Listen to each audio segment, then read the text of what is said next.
Buenas tardes, profesor y compañeros. Somos el grupo número 2 y vamos a explicarle las diferencias entre la fotosíntesis y la respiración celular. Estos son los integrantes. ¿Qué es la fotosíntesis? La fotosíntesis es un proceso que las plantas realizan para fabricar sus propios alimentos y así poder crecer y desarrollarse. Para poder realizarla necesitan varios elementos como la luz del sol, el dióxido de carbono que se obtiene a través del aire y el agua. Además se fija el dióxido de carbono y se desprende el oxígeno, siendo el proceso biológico donde la energía solar se usa para poder transformar el dióxido de carbono y el agua en carbohidratos y oxígeno. ¿Y qué es la respiración celular? La respiración celular es un proceso metabólico mediante el cual las células reducen el oxígeno y producen energía y agua. Estas reacciones son indispensables para la nutrición celular. Se consume oxígeno y se desprende el dióxido de carbono, liberándose así la energía, siendo el proceso biológico por el cual los carbohidratos y el oxígeno se transforman para poder producir energía en forma de ATP. La comparación entre la fotosíntesis y la respiración celular. La liberación de energía por la respiración celular tiene un lugar en plantas, animales, hongos y protistas, y en la mayor parte de las bacterias. La energía capturada por la fotosíntesis ocurre solo en las plantas, algas y en algunas bacterias. Ambos ocurren en organelos y hay movimiento de electrones a través de la cadena de transporte. La fotosíntesis en las células eucariotas tienen un cloroplasto, mientras que la respiración celular aerobia ocurre en la mitocondria. A continuación les explicaré más sobre la fotosíntesis. Se realiza donde hay clorofila. Se desprende oxígeno a la atmósfera. Se consume dióxido de carbono del aire. También se consume agua. Se producen alimentos. Se consume y almacena energía. Se efectúa en los cloroplastos, como los silacoides.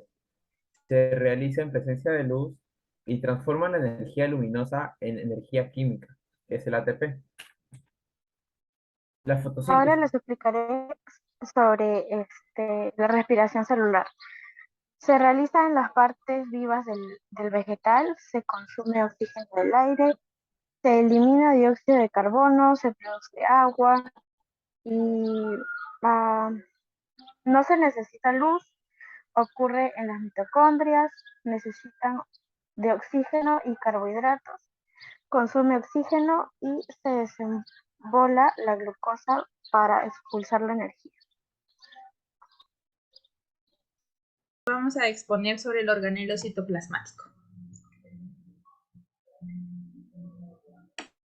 ¿Qué es un organelo citoplasmático? Son estructuras de la célula que se encuentran en el citoplasma de las mismas, de manera más habitual en las células eucariotas.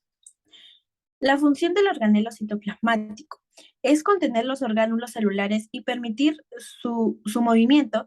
Entre estos se destacan los ribosomas, los lisosomas, las vacuolas y las mitocondrias. Cada uno de estos orgánulos posee una función específica y algunos pueden poseer una cierta cantidad de ADN. Los tipos de organelos son sin membrana, con membrana simple y con doble membrana. Sin membrana, ribosomas y centriolos. Con membrana simple, retículo endoplasmático, aparato de Golgi, vacuolas, lisosomas y peroxisomas. Con doble membrana, mitocondrias y plastos. A continuación les explicaré algunas partes del organelo citoplasmático. Tenemos los centriolos que intervienen en la división celular y en el movimiento de la célula. Las mitocondrias, que son las responsables de la respiración celular.